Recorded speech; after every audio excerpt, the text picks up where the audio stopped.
नमो सिद्धार्णं नमो आयर्याणं नमो युवच्छायाणं नमो लोये सब्बिषाणं issue पञ्चनमुक्कारो शब्दपावपणाशनो मंगलाणंच सव्वीसिं परमं हुई मंगलम्। ओम नमो देवदेवाय नित्यं भगवते रते श्रीमती पार्श्वनाथाय सर्वकल्याणिकारिणे श्रीमद्विमलनाथाय सर्वकल्याणिकारिणे नमो दुर्वादराघादि वैरिवारनिवारिणे अर्हते योगिनाथाय महावीराय तायिने सर्वारिष्टप्रणाशाय सर्वाभीष्टार्थदायिने सर्वलब्धि निधानाय श्री गौतम स्वामिने नमः।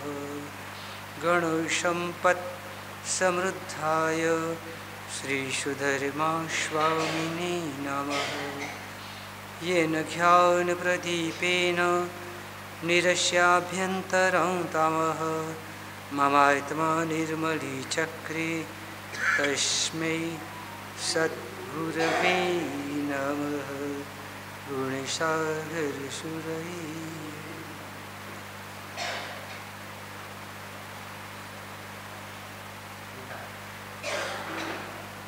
स्कूल से जो शिक्षिकाएँ हैं, आप हैं, बालिकाएँ, हाँ, कौन सी शिक्षा? अच्छा, जो बालिकाएँ या बालक अच्छे से गा सकते हो, 2-3 जनों को आगे बुला लो, जो प्रार्थना बोलते होंगे हमेशा सब पूरे क्लास को। प्रार्थना बोलने वाले बच्चे कोई हो ना जो आपके?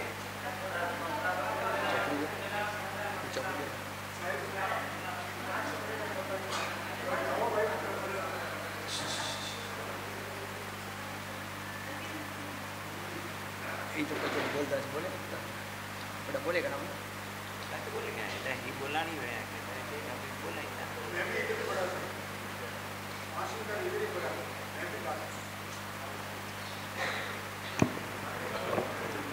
दोनों माइक वहीं रख दो।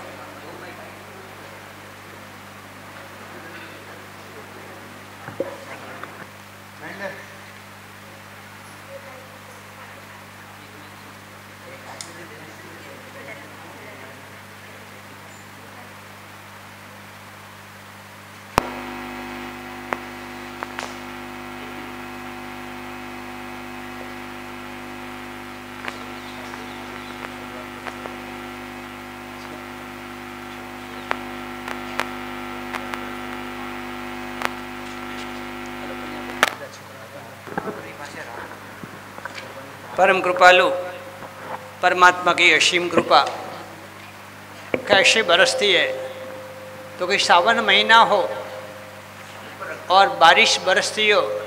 कहा जाता है रिम झिम बारिश बरसती है, लेकिन बारिश की कीमत किसको होती है? जो चातक पंछी होता है, बारिश के बिना का पानी कभी पीता नहीं है, साल भर प्यासा रहता है। वो चातक पंछी इंतज़ार करता है कि बारिश कब गिरे और मैं कब पानी पीऊँ। समंदर के अंदर पानी खूब होता है, मछलियाँ, बच्चे ध्यान दे इधर, मैं बाद में परीक्षा लूँगा क्या बोला मैंने। समंदर के अंदर पानी खूब होता है, पानी की कमी नहीं होती है, लेकिन समंदर का पानी पीने से आम आदमी की प्यास बूझने के बजाय बढ़ती है। समंदर की मछलियाँ, समंदर का पानी उनका जीवन है, परंतु जैन आगमों के अंदर ऐसी अजीब बातें हैं, जिसमें एक अजीब बात है, श्रृंगी नाम की मछली समंदर का पानी नहीं पीती है। वो मर जाती है मगर समंदर का पानी नहीं पीती है। तो आप कहेंगे वो जिंदी कैसे रहती है? वो तिरती तिरती वहाँ पहुँचती है जहाँ कोई नदी समंदर को मिलती हो, और वहाँ जा कर के वो अपनी प्यास बुझाती है और फिर वापस समंदर में जाती है। इस प्रकार हम सभी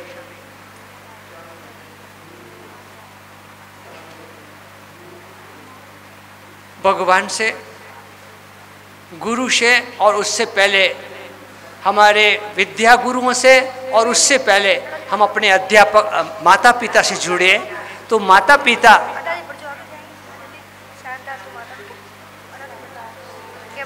सबसे बड़े तीर्थ, उसके बाद विद्या गुरु, उसके बाद धर्म गुरु और उसके बाद परमात्मा। और इन सब से यदि हमें कोई जोड़ता है तो वह होती है। हो गया भाई महेंद्र, काम हो गया।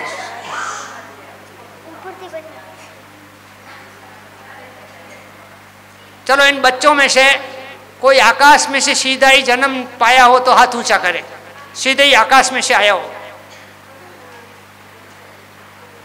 सुना है ऐसा राजस्थान की धरती पर कि रामदेव बाबा का जन्म पालने में नहीं हुआ, आकाश में से हुआ है, ये सुनी हुई बात है। अपने में से कोई बालक बालिका आकाश में से सीधे ही नीचे आ गई, वैसे कोई है? हम सभी अपने अपने माता पिता की संतान हैं। चलो इनमें से कोई बच्चा ऐसा है जो जन्म के पहले दिन रोया नहीं हो, उनकी मम्मी से सुनने मिला हो कि तू बेटा रोई नहीं या तू रोया नहीं, ऐसा कोई है यहाँ पर? कोई नहीं, हाथ ऊंचा करो सब। पहले दिन आपने क्या कौन सा म्यूजिक बजाया था, किसी को याद है? किसी ने अपने मम्मी से सुना है? चलो आपके घर के अंदर आप बड़े हो और कोई छोटा भैया छोटी बहन जन्मी है, हाथ ऊंचा करो। किसी को ध्यान है? अपने घर में एक छोटा सा नन्हा सा बच्चा है, किसी को ध्यान है? आपका कोई छोटा भाई होगा, बोल खड़ी हो जा। तू नहीं है तो कोई तो घर में होगा ना। चलो छोटा बच्चा कोई रोती है, इसकी एक्शन को करके दिखाएंगे। शायद होता है कि बच्चे पहली बार हमारे सामने हैं, हो सकता है कि उनको कभी ऐसे खड़े होकर के बोलने की आदत नहीं हो। आप सभी की ओर से हमारे बहन जी बता देंगे बच्चे पहले दिन क्या जन्म लेते हैं तब क्या करते हैं? रोते हैं। यदि बच्चे नहीं रोते तो माँ बाप रोते हैं। बच्चे का नहीं रोना उसके स्वास्थ्य की अच्छाई नहीं मानी जाती है। बच्चे का रोना आवश्यक होता है, इसलिए डॉक्टर या नर्स बच्चा रोवे इसलिए कोशिश करते हैं।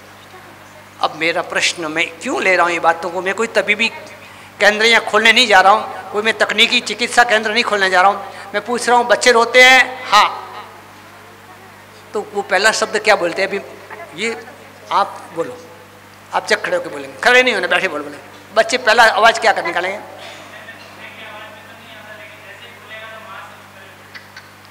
रोने की आवाज। बच्चों की पहली आवाज होती है ए। ठीक बात है। आपको हमको पता नहीं है, आपको हमको पता नहीं है, मुझे भी आपकी उम्र में पता नहीं लगा। मैंने जब दीक्षा ली, मुझे पंडित जी के पास पढ़ाया गया।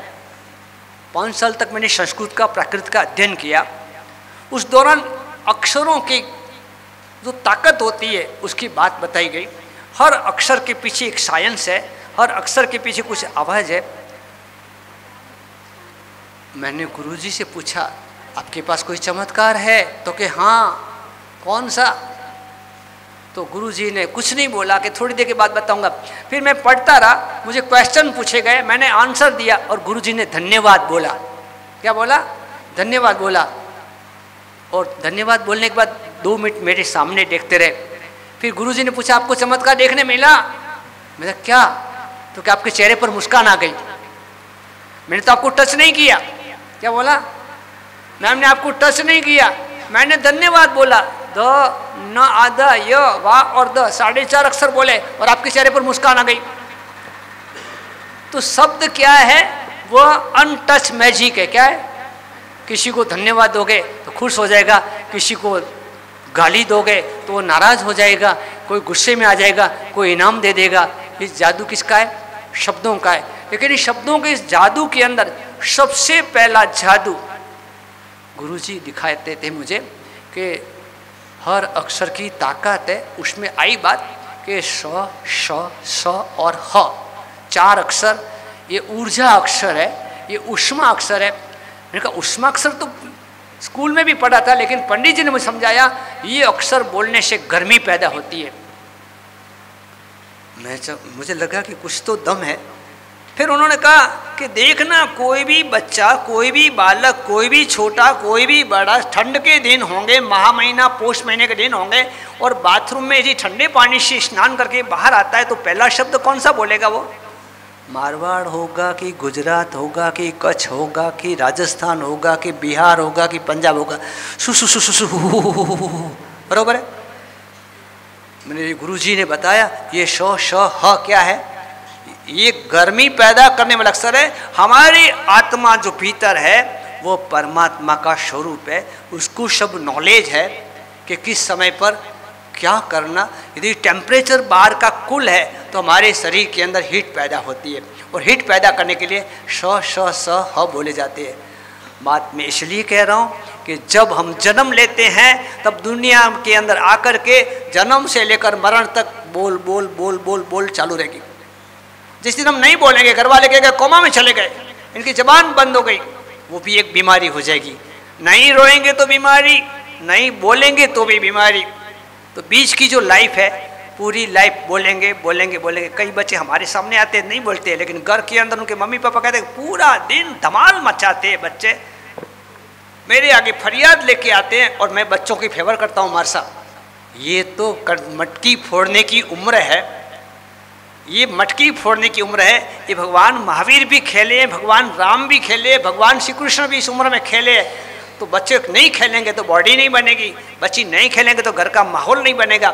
परंतु पहला अक्षर उस वक्त हमारी जबान पर माँ सरस्वती आती है, उनका पहला अक्षर है एम। जब मंत्राक्षरों की दुनिया में आप जाओगे तो सबसे पहले सरस्वती माँ का बीजाक्षर मंत्र है एम नमः।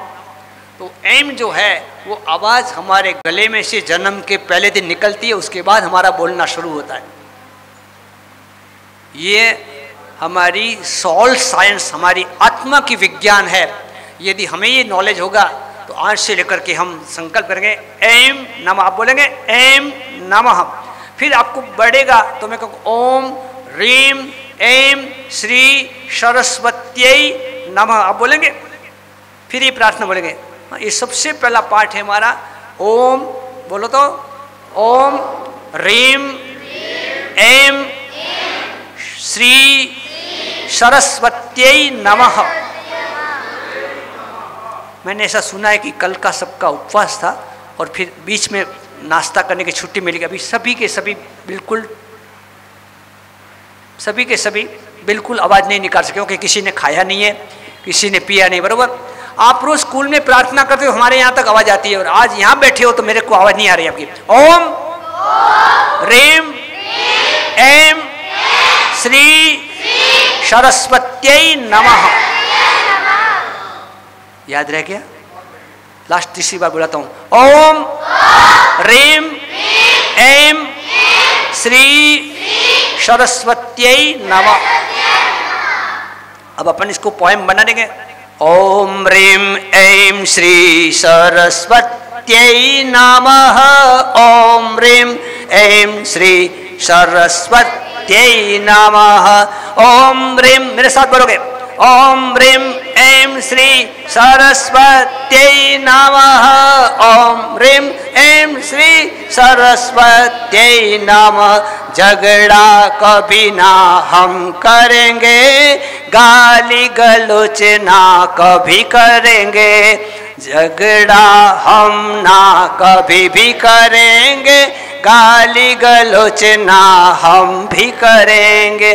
माता पिता के सामने कभी भी अच्छे बच्चे नहीं बोलेंगे। माता पिता सामने कभी भी अच्छे बच्चे नहीं बोलेंगे। ओम रीम ऐं श्री सरस्वत्यै, ओम रीम ऐं श्री सरस्वत्यै नमः। आप बोलेगा भी, ओम रीम ऐं श्री सरस्वत्यै नमः। ओम रीम ऐं श्री सरस्वत्यै नमः। जो बोलेंगे उनके अंदर से सब पाप निकल जाएगा, और नहीं बोलेंगे उनमें घुस जाएगा। समझ में आया? जो बच्चे ये मंत्र बोलेंगे उनके अंदर से सब पाप निकल जाएंगे, और नहीं बोलेंगे उनमें घुस जाएंगे। नहीं ऐसा होगा? ओम ह्रीं ऐं श्री सरस्वत्यै नमः। ओम ह्रीं ऐं श्री सरस्वती। अपने आप बोलो।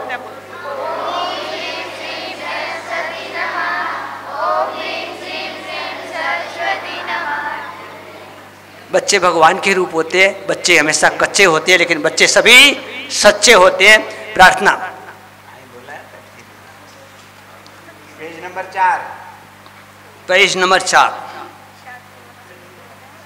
तर्ज बोल रहा हूं, फिर प्रार्थना बोलूंगा। तुम्हें हो माता पिता, तुम्हें हो शारदा, तू माता सभी की माता। ज्ञान त्राता ज्ञान प्रदाता। आप बोलो। शारदा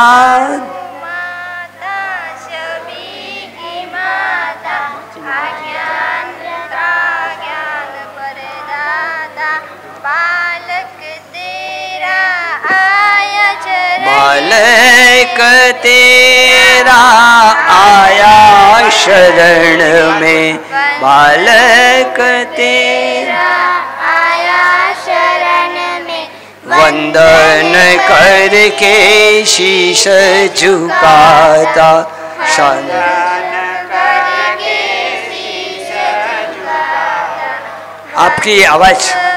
आपकी आवाज इस माध्यम के द्वारा पूरे वर्ल्ड में जा रही है। खूब प्रेम से बोलो, खूब हिम्मत से बोलो। आप ही भविष्य हो भारत का, आप ही संस्कार की एक नदी हो, आप ही संस्कार की सरिता हो। खूब प्रेम से, खूब हिम्मत से बोलो। मैं बोलूं उसके बाद तो बोल रहे हैं, उसी को वापस दोबारा आप लोग बोलना। हंस वाहिनी वीणा वादिनी,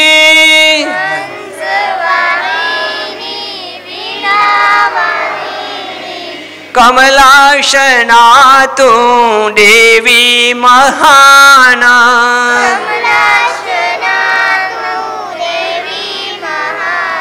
मानव देव पंडित तेरे।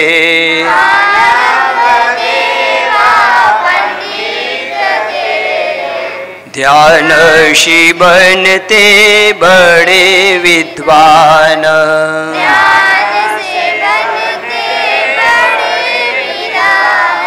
ज्ञान जिज्ञासा लेकर आए, ज्ञान जिज्ञासा हृदय कमल में तेरा ही ध्यान,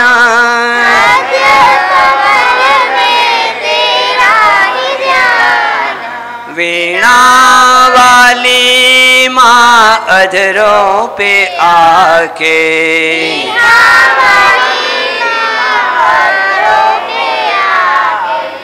वीणा वाली माँ अधरों पे आके,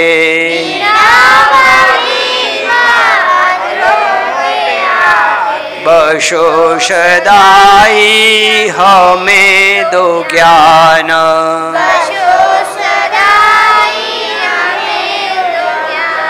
सब साथ में, जिनके पास भी किताब है सब साथ में बोलेंगे। शारदा तू माता सभी की माता, शारदा तू माता सभी की माता।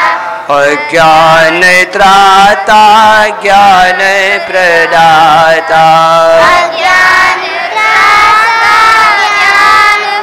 बालक तेरा आया शरण में,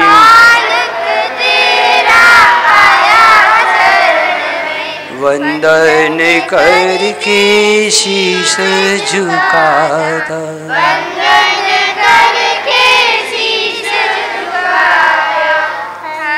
धन्यवाद धन्यवाद धन्यवाद धन्यवाद। बालिकाओं को खूब खूब धन्यवाद, आपके विद्या गुरुओं को धन्यवाद, आपके मम्मी पापा को भी धन्यवाद। बिराजो अपनी अपनी जगह, हम बस बाद में अभी किताब रखो आपके पास, बाद में जाते देते जाना। हाँ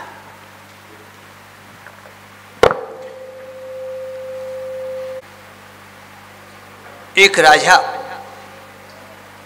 दो राजकुमार। राजकुमार बड़े होते हैं तो राजा भी बड़े होते हैं, लेकिन राजकुमार का बड़ा होने का अर्थ है युवान बनना और राजा का बड़े होने का अर्थ है वृद्ध बनना। बरोबर है। अब जब आदमी वृद्ध बनता है, उम्र लायक बनता है, बड़ी उम्र वाला होता है, तो एक चिंता होती है मेरे पीछे कौन। अब दो बेटे हैं, दो बेटों में से किसको राज देना, राजा को चिंता हो रही है। राजा ने हमेशा हमेशा पहले के समय में मंत्रियों की राय लेना पसंद किया।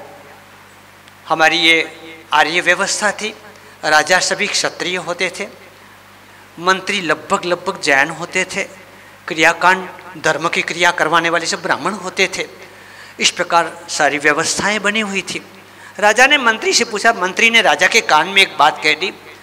दूसरे दिन राजा ने सुबह प्रणाम करने के लिए आए हुए दोनों राजकुमारों को 1000 रुपये दिए कि मैं आपको दोनों को 1000 रुपये देता हूँ और आपको दोनों को एक बड़े बड़े कमरे लिए जाएंगे। आज सुबह से लेकर शाम तक में आप इस दोनों कमरों को भर देना। हम कल सुबह आएंगे, तब तक में आप जो भी करना है सोच लेना। दूसरे दिन मंत्रिमंडल के साथ राजा पहले बड़े लड़के के पास गए। बड़ा अपने को बड़ा समझता था। अब तो समय बहुत बदल गया है, लगभग एक लड़का रहता है, लेकिन जब 2 लड़के 3 लड़के 4 लड़के 5 लड़के रहते थे, तब कहीं कहीं ऐसी भी बात होती थी कि बड़े भोले होते हैं और छोटे होशियार होते हैं। ऐसी कई जगह सुनी हुई बातें हैं। हर चीज़ को कहीं लागू करना हो तो अपने पर लागू करेंगे, दूसरों पर नहीं करेंगे। तो यहाँ पर बड़े लड़के ने कहा पधारो। कमरा खोला गया, देखा तो पूरे कमरे के अंदर कचरा भरा हुआ था, कचरे के ढेर भरे हुए थे। राजा मंत्री सब सदमा गए, एकदम दुर्गंध बदबू आ रही थी। राजा ने पूछा ये क्या बेटा? तो बेटे ने जवाब दे दिया, और पिताजी 1000 में क्या आ सकता है? 1000 में और क्या आ सकता है? कचरे से ही घर भर सकता हूं। राजा कुछ नहीं बोले। हमारी जिंदगी, उसका निर्माण वातावरण से होता है और वातावरण का निर्माण विचारों से होता है। यहाँ पर आखिर पूरे पलटन, पूरे मंत्रिमंडल के साथ राजा जी दूसरे लड़के के वहाँ पहुँचे। पिताजी पधारो। बड़े लड़के ने पधारो बोला था। राजा जी को लगा इसने कहने के लिए बोला है। कई लोग हमारे पास भी आते हैं ना, नमस्कार करते हैं लेकिन हाथ ही जुड़ते हैं। उनका हृदय जुड़ा होगा कि नहीं पता नहीं, माथा तो नहीं झुकता है। कहीं कहीं रुकें, कहीं कहीं झुकें, आवश्यक होता है। दूसरा लड़का 2 कदम आगे आया, राजा के चरणों में घिरा। पिताजी पधारो। मैं आपको पूछूं, किसने सही किया? दोनों में से बड़े लड़के ने सही किया कि छोटे लड़के ने सही किया? बड़े ने सही किया। बड़ों को तो घमंड से ही रहना चाहिए ना।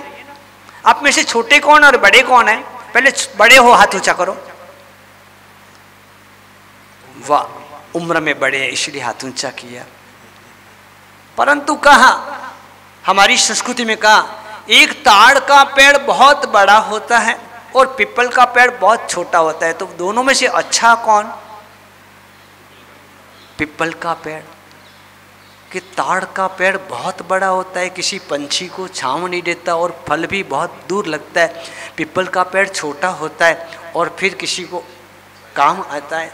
तो कहा, इस जन्म के अंदर आप बड़े होकर के योगी नहीं बन सको चलेगा, लेकिन छोटा होकर के किसी को उपयोगी जरूर बनो। योगी नहीं बन सकें तो चलेगा, लेकिन उपयोगी बनना सीखो।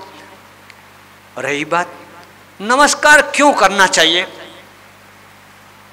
अभी संशोधन चल रहा है। ये वह युग है जिसमें हर चीज़ के पीछे साइंस को खोजा जाता है और ये साइंस का रिसर्च फॉरेन की धरती पर। हमारे घर में तो सीधा बात है कि हम माँ बाप को पाँव पड़ेंगे, हम गुरु को वंदन करेंगे, हम अपने बड़े बुजुर्गों को प्रणाम करेंगे।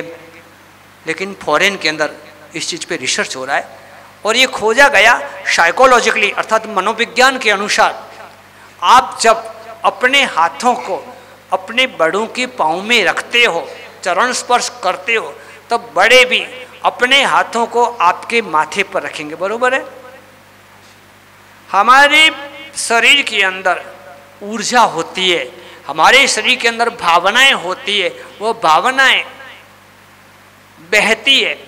आजकल ट्रीटमेंट के लिए acupressure, recce therapy, pranic healing, ये सारी चीज़ चल रही है। किसी को हाथ लगा करके ठीक किया जाता है। लेकिन ये चीज़ें अंग्रेजी के शब्द है। आप सभी, मैं मेरे को भी ले रहा हूँ, हम सभी जब कभी बचपन में रोए होंगे, बरोबर है, उस वक्त थोड़ी देर के अंदर हम चुप भी हो गए होंगे। उसके बीच में एक प्रक्रिया हुई होगी, हमारी मम्मी ने, हमारे पापा ने पास में आकर के हमारे माथे पर हाथ रखा होगा। उसके बाद वो हाथ धीरे लेकर के यहाँ से लेकर के पीछे रीढ़ की हड्डी पर, स्पाइनल कॉर्ड पर घुमा होगा और हम थोड़ी देर में चुप हो गए। ये क्या हुआ हमको पता नहीं है।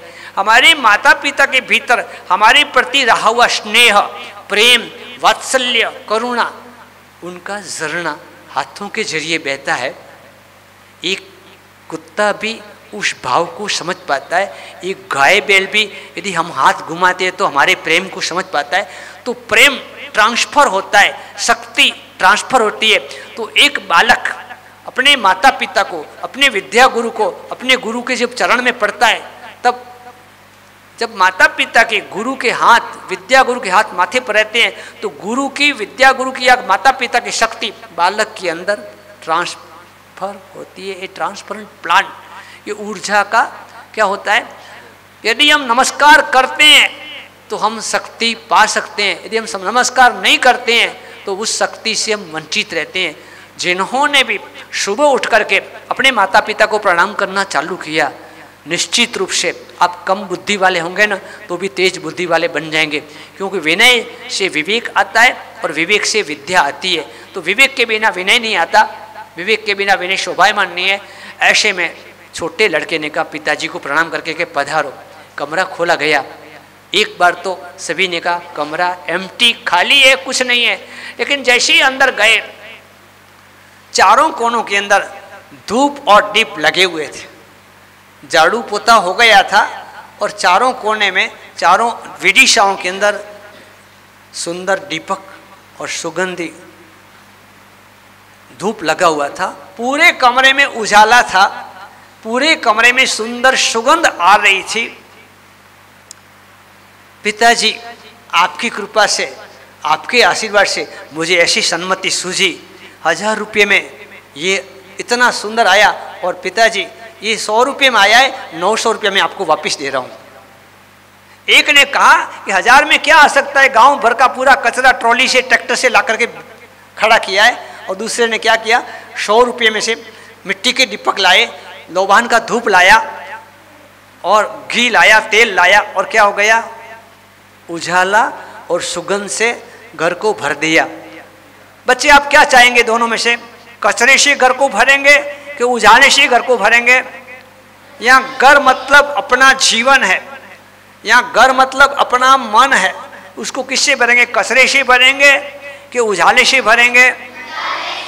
चलो हमारे विद्या गुरु, हमारी विद्या गुरुनी, जो जिनको आप जो भी शब्द बोलो, आंटी बोलो कि मैडम बोलो या टीचर बोलो, वो आपको अच्छा सिखाते कि बुरा सिखाते हैं?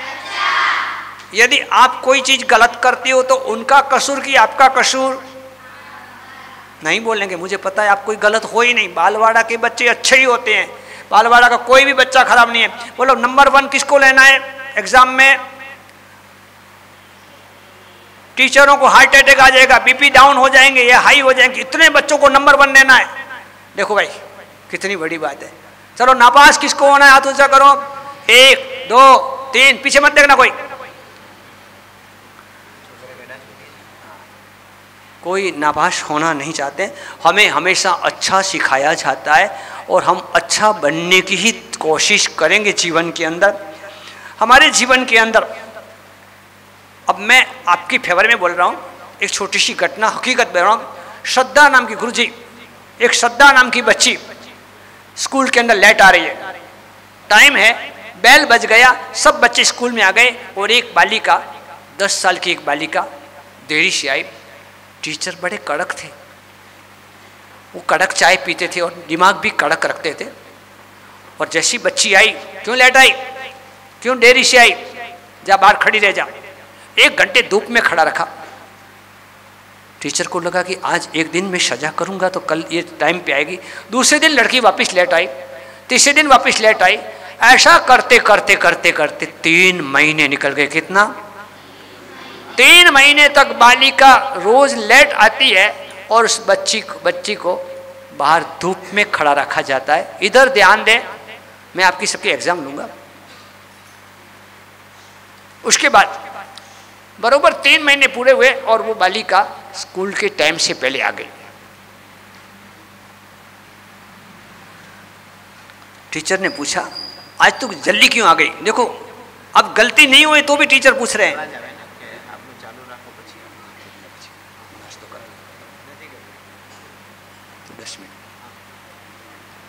टीचर ने पूछा, आज जल्दी क्यों आई? देखो, शिक्षकों को, मैं एक छोटा अपाहिज भाई, मैं गरीब हूं, फिर भी आप अच्छा पढ़ाते हो इसलिए मैं आ रही हूं। मेरे घर की कंडीशन नहीं है, फीस भी मैं कहीं से मांग के लाते हैं। हमारी मम्मी घर का काम करती है, बाहर का भी किसी के घर पे झाड़ू पोछा के काम करती है, लेकिन छोटे भाई के पास किसी न किसी को रहना पड़ता है। जब तक मम्मी काम दूसरे के घर पे वापस नहीं आती तब तक मैं मेरे छोटे भाई को संभालती। 3 महीने से ये क्रम चल रहा है, इसलिए सर सॉरी, मैं देरी से आ रही हूँ। सर को लगा कि मैंने कुछ इसको बिना सोचे समझे शिक्षा की। मैं कहना ये चाहता हूँ बच्चे, मैं टीचर की बात नहीं कर रहा हूँ, हम सभी कभी भी किसी के लिए बुरा नहीं सोचेंगे, हम सभी कभी भी जल्दबाजी में कुछ नहीं सोचेंगे। 10 साल की बालिका आगे बोलती है, सर ने पूछा तो आज क्यों जल्दी आई? और उस श्रद्धा नाम की बालिका ने बोला, सर वो मेरा भाई आज संसार में नहीं है। इतना कहते कहते वो 10 साल की बालिका के आंख में से आंसू बहने लगे। सर ने उस बच्ची को उठाई, गले लगाई, माफी मांगी। मेरी गलती थी बेटा, तूने जो किया ना वो मानवता का काम था। तो हमारी पहली शिक्षा है प्रार्थना करनी चाहिए, दूसरी शिक्षा है दूसरों को समझना चाहिए। इस दुनिया में जिसने भी दूसरों को समझने की कोशिश की, दूसरों को मदद करने की कोशिश की, दूसरों को प्यार और प्रेम देने की कोशिश की, वह दुनिया में कभी भी पीछे रहेगा नहीं। तीसरी बात करता हूँ, हम कहीं भी जाएंगे, बोलो अच्छे लगने चाहिए कि बुरे लगने चाहिए? अच्छा, कपड़े से अच्छे लगने चाहिए कि स्वभाव से अच्छे लगने चाहिए? आपको पता है सब? मुझे लगता है मुझे कुछ अभी पढ़ाने की जरूरत नहीं है, आपने बहुत अच्छा पढ़ाया है बच्चों को, धन्यवाद है आपको। चलो, कपड़े से अच्छे लगने वाले कितने हैं यहाँ पर? तो कि महाराज साहब ये हमारे मम्मी पापा हो सकते हैं, हम तो नहीं, हम तो जो स्कूल का ड्रेस है वही पहनते हैं। जब मैंने पढ़ाई शुरू की थी स्कूल की, तब मैंने टीचर को पूछा था ये ड्रेस क्यों है? तो उन्होंने एक अच्छी बात बताई कि कोई गरीब है, कोई श्रीमंत है, लेकिन सबके बीच में एक समान भाईचारे का भाव आवे, इसलिए स्कूल का ड्रेस ये रखा गया। मुझे बहुत अच्छा लगा। अब कुछ बच्चे स्कूल में नहीं लेकिन स्कूल के बाहर अच्छा लगाने की साजिशों के अंदर कोई नशा पत्ता करते हैं, कोई मोबाइल घुमाते हैं, कोई गाली गलौज करते हैं, कोई दूसरों को धमकाते हैं, जोर जोर से उसको दबाते हैं। मुझे नहीं लगता है स्कूल के बच्चे कुछ ऐसा करते होंगे। बोलो, यहाँ आप जो बैठे हो उसमें समझदार कौन नहीं? हाथ ऊंचा करो। कौन बच्चा समझदार नहीं? हाथ ऊंचा करो, मैं उसको इनाम दूंगा। कितनी अच्छी बात है, आपके स्कूल के सब बच्चे शिक्षित है, संस्कारी है और कैसे अच्छे हैं। संस्कार हमारे जीवन में आगे बढ़ते हैं। हम यदि इस दुनिया से रिस्पेक्ट अर्थात सम्मान चाहते हैं, हम यदि इस दुनिया से रिस्पॉन्स चाहते हैं और हम इसी दुनिया से रिजल्ट चाहते हैं। इन शब्द याद रखो। रिस्पेक्ट मतलब सम्मान, रिस्पॉन्स मतलब सहयोग, और रिजल्ट मतलब परिणाम। शब्द समझ में आया? मैं एक बात करता हूँ, आपकी तरह एक संस्कारी स्कूल में पढ़ा हुआ बालक, उसका घर भी स्कूल था। सबसे पहली स्कूल हमारी घर होता है, हमारा घर होता है। एक माँ 100 शिक्षक के बराबर होती है। कई बच्चे ऐसे होते हैं घर पे जाकर के रुआब करते हैं, स्कूल का होमवर्क बहाना बनाते हैं, मम्मी पानी ला के दे, मम्मी खाना अभी नहीं खाऊंगी बाद में खाऊंगी, अभी नहीं खाऊंगा बाद में खाऊंगा। कई प्रकार के धमाल करते हैं। और कुछ बच्चे जो आपकी जो मैं बात कर रहा हूँ, आप जो बच्चे हैं ना, घर पे जाते हो तो मम्मी को हेल्प करते हो, बरोबर? हाँ जी। अब जरूर पड़े तो अपने कपड़े भी खुद धो लेते हो, बरोबर? हाँ जी। अब जरूर पड़े तो मम्मी के सहयोग में रसोड़े के बर्तन भी साफ कर लेते हो, हाँ जी। अब सुबह उठ करके घर का झाड़ू भी निकाल लेते हो, हाँ जी। मैं गलत हूँ कि सही हूँ? मैं तो वन वे में बोल रहा हूँ, और वन वे में कभी एक्सीडेंट नहीं होता। मैं सही हूँ? वाह। पहली बात, आपके स्कूल के सब बच्चे संस्कारी है। दूसरी बात शिक्षक है। तीसरी बात समझदार है। चौथी बात सहयोगी है। सभी घर में सहयोग कर रहे हैं। हाँ, होगा टाइम तो मैं आपके सबके घर पे आ जाऊंगा, मम्मी पापा को पूछूंगा कोई कंप्लेंट नहीं है ना, कि महाराज साहब बता देना, हम अपनी मम्मी पापा को सिखा देंगे कि महाराज साहब आवे तो कोई कंप्लेंट नहीं करना, बरोबर? एक ऐसा आपके जैसा बच्चा बहुत बड़ा बना, हाइट से बड़ा बना, लाइट से बड़ा बना, एजुकेशन से बड़ा, और इलेक्ट्रिक इंजीनियर बना। उसकी मम्मी ने, उसके पापा ने एक संस्कार दिया था, बहुत अच्छा संस्कार। कहीं भी जाओ प्रणाम करना, कहीं भी जाओ सबको प्रणाम करना, सबको स्माइल देना, सबके सामने हंसना। इलेक्ट्रिक इंजीनियर बन गया, बहुत बड़ी कंपनी में कोल्ड स्टोरेज संभालने का उसको ड्यूटी आया। एक दिन शाम के टाइम में वो इंजीनियर, इलेक्ट्रिक इंजीनियर अपनी कंपनी से विदा ले रहा था, स्टाफ लगभग चला गया था। तब कंप्लेन आई कि कोल्ड स्टोरेज में से एक स्टोरेज में थोड़ी सी कोई तकनीकी कमी पैदा हुई है। जाने की जल्दी थी,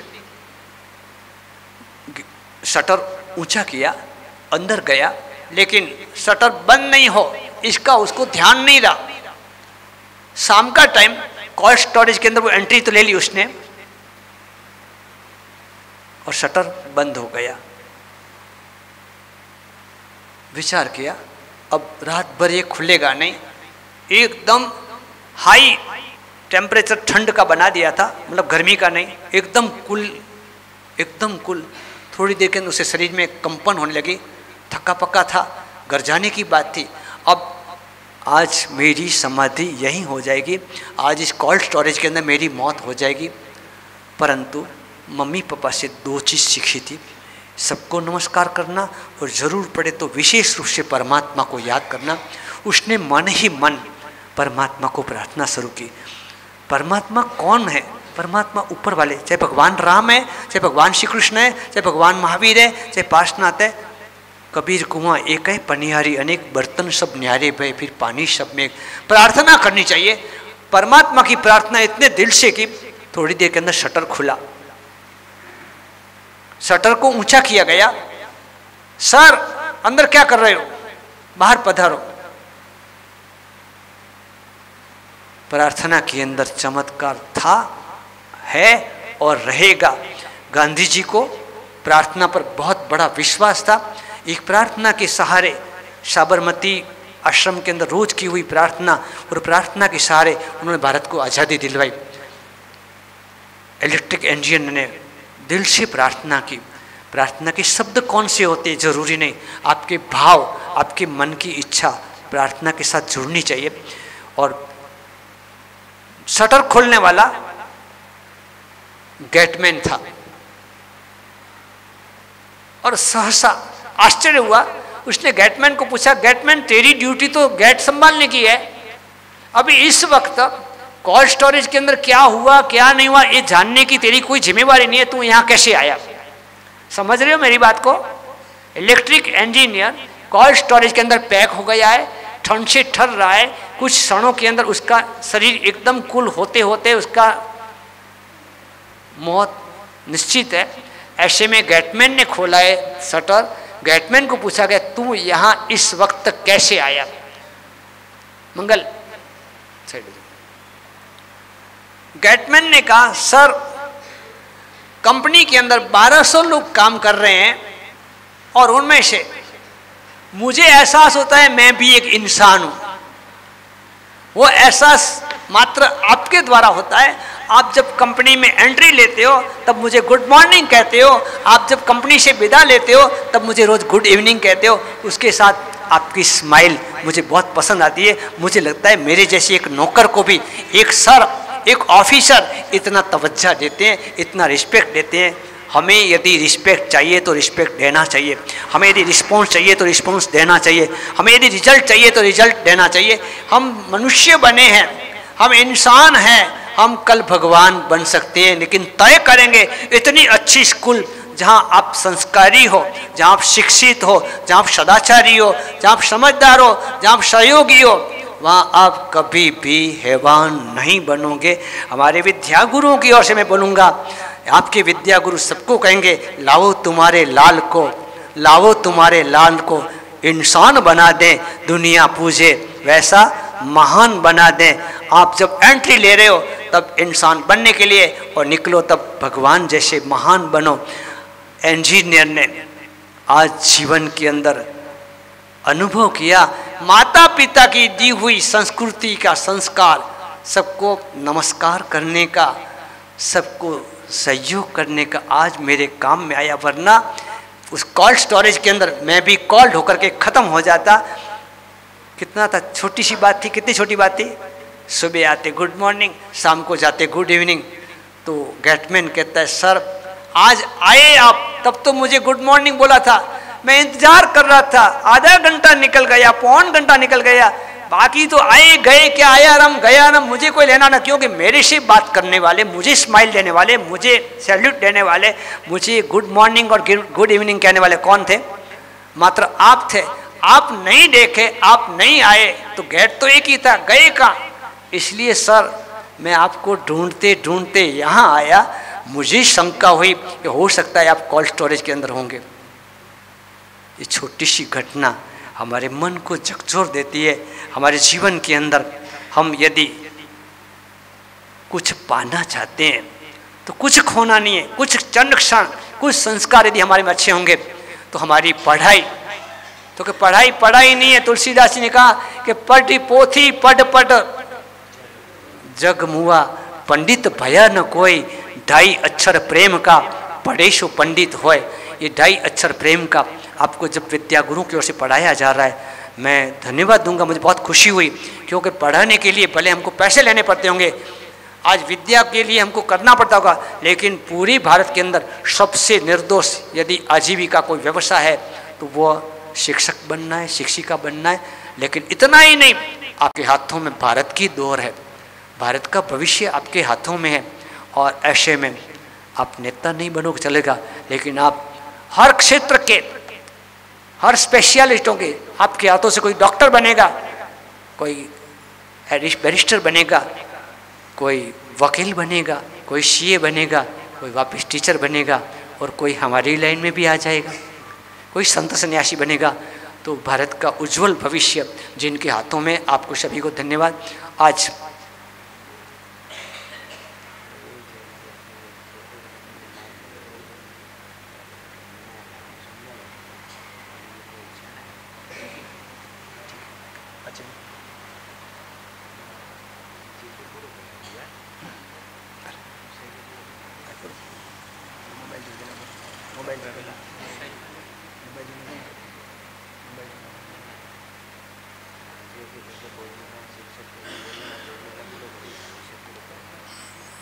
समय की पाबंदी है, वैसे विद्या के अध्ययन के अंदर डिस्टर्ब करना भी उचित नहीं है। मैं चाहूँगा 2 शब्द स्कूल की ओर से।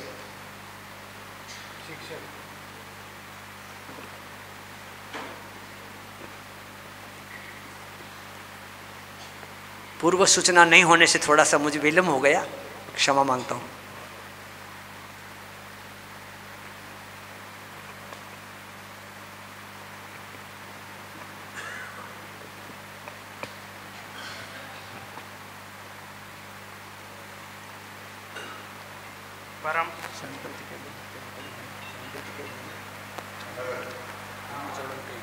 परम आदरणीय वंदनीय महाराज साहब के श्री चरणों में वंदन।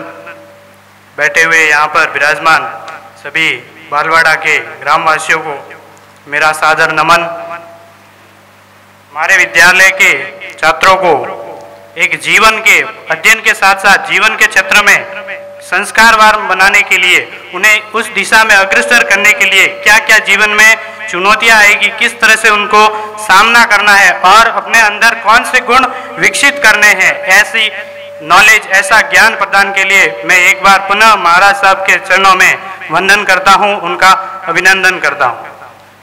इसके साथ ही मैं यहाँ के प्रबुद्धजनों से निवेदन करूंगा कि आप जब भी अपने व्यवसाय से फ्री होकर आप यहाँ पर पधारे तो विद्यालय का अवलोकन अवश्य करें और साथ ही इन बालिकाओं के लिए हालांकि सरकार की तरफ से भी सुविधाएं उपलब्ध करवाई जाती है, लेकिन इसके साथ साथ भी आप समाज के दायित्व होता है कि आप विद्यालय में कुछ न कुछ विद्यार्थियों के हित के लिए सहयोग करते रहे ताकि विद्यार्थी उस सहयोग का फायदा अपने जीवन में उठा सके।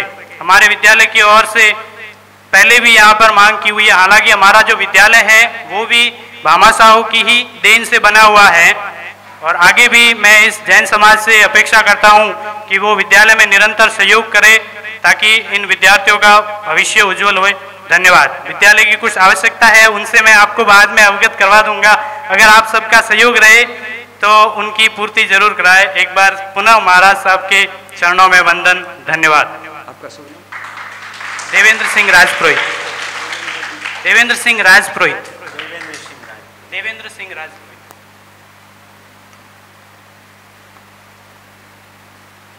जैसा नाम है वैसी ही आपकी वाणी रही, बहुत अच्छा लगा, धन्यवाद। कौन बोला अपने संग में थी? कोई कविता नहीं बोलनी चाहिए, कोई कविता नहीं बोलनी। अभिवादन करना। गुरु गोविंदो खड़े काकोय लागू पाय, बलिहारी गुरु आपनी गोविंद दियो बताय। गुरु ब्रह्मा गुरु विष्णु गुरु देवो महेश्वरा, गुरु साक्षात प्रब्रह्मा गुरु तस्मै श्री गुरुवे नमः। गुरुवे नमः। गुरुदेव ने आज पधारे हुए हमारे गौरी देवी नैमिचंद जी पाठशाला के बालिकाओं, गौरी देवी नैमिचंद जी बालिका पाठशाला से पधारे हुए सभी बालिकाओं, अध्यापकों, अध्यापिकाओं, सबको हमारा स्वागत, हार्दिक अभिनंदन। आप गुरुदेव की वाणी से आप सब पधारे, बहुत अच्छा लगा और हम ऐसे कार्य में आप आएंगे ऐसे हम शुभ इच्छा। और कोई कहना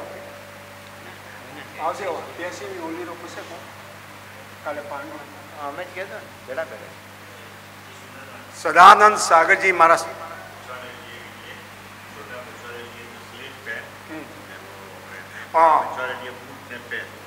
छोटे बच्चे के लिए स्लेट और पेन और बड़ों के लिए बुक और पेन श्री संघ की ओर से दिया जा रहा है। और सदानंद सागर ऐसे हमारे तीनों रत्न, कमल प्रभा सागर जी, विनय रत्न सागर जी और सदानंद सागर जी इधर से दीक्षित हुए हैं। इनका महातपोनिधि 87वीं होली का पांडना कल होगा। कल हमारे श्री संघ में होगा 7:30 बजे हमारे श्री संघ में होगा। सभी जन पधारे बस। और अभी बच्चों के लिए जो बुक और पेन की और स्लेट और पेंसिल की जो बात हुई है वह मार्शा को दिया जा रहा है। मार्शा अपने आप वहाँ पर आप वितरित करवा देना है।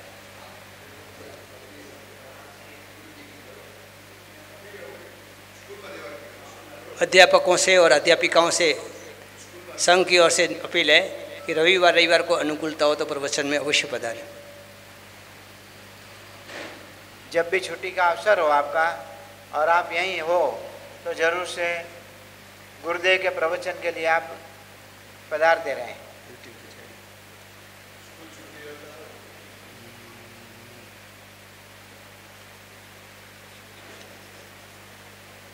बच्चे इसमें से काफ़ी बच्चियां मात्र स्कूल में आते समय और स्कूल से जाते समय रोज वहीं पर धर्मशाला के पास हाथ जोड़ करके नमस्कार करके जाते हैं। अभी आप सभी जितने भी बच्चियां बालक सभी जो भी हैं अपनी अपनी जगह पर खड़े होंगे और शिस्तबद्ध से एक एक लाइन यहाँ से जाएगी। गुरुदेव को वहीं से आप हाथ जोड़ लेना, गुरुदेव आशीर्वाद दे रहे हैं। लेकिन उसके साथ मेरी अपेक्षा होगी आप अपने घर पे अपने माता पिता को प्रणाम अवश्य करोगे। स्कूल में आते पढ़ाई के पहले गुरु जी को भी अवश्य आप नमस्कार करोगे।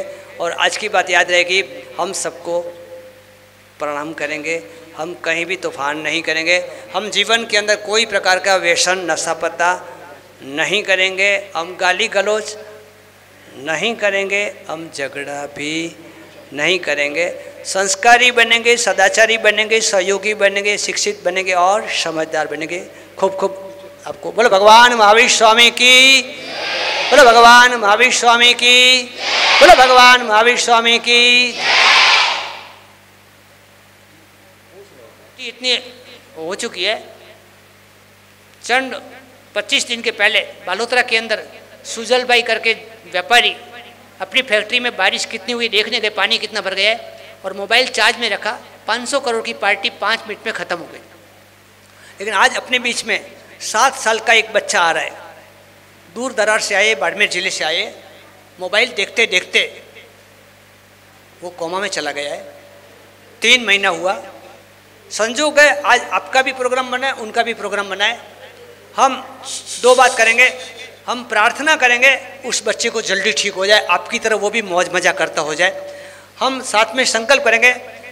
माता पिताओं को खास कहता हूँ, जो भी माता पिता कहते हैं, मेरा संदेश सब जगह जा रहा है, आपकी तरह तो जा रहा है कि जो भी माता पिता कह रहे क्या करें, हमारा बच्चा मोबाइल से खेलता है। बच्चा कोई मोबाइल खरीद के लाता नहीं है, जिम्मेवार माता पिता होते हैं।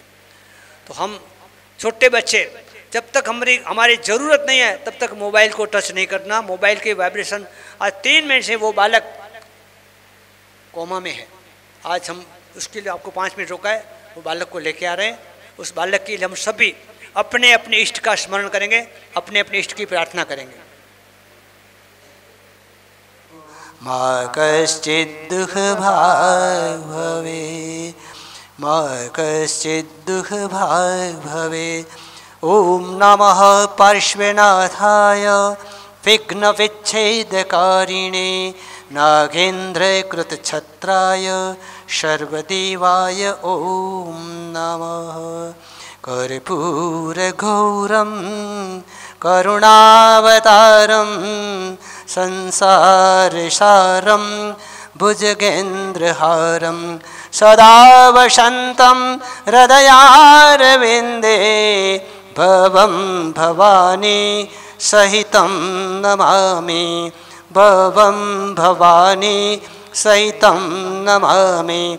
वक्रतुण्डमहाकाय सूर्यकोटि समप्रभ सर्वत्र कुरु मे देव निर्विघ्नं कुरुता सदा, निर्विघ्नं कुरुता सदा।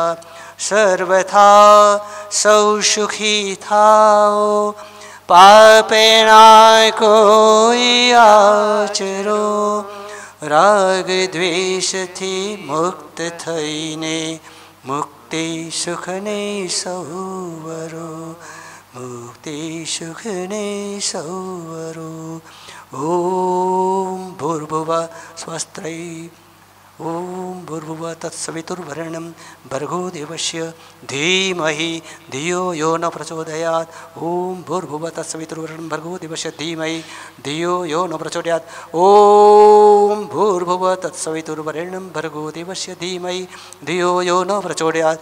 नमो अरिहन्ताणं नमो सिद्धाणं नमो आयर्याणं नमो उवजायाणं नमो लोये सवैषाहुणं येषु पंच नमोकारो सब पावपणशनो मंगलानं च सवेशिं परमं हवै मंगलं।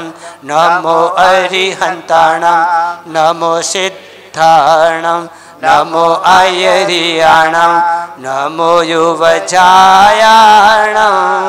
नमो लोये सवैषाहुणं येषु पंच नमोकारो सब पावपणशनो मंगलानं च शवेशिं परमं होयि मंगलं।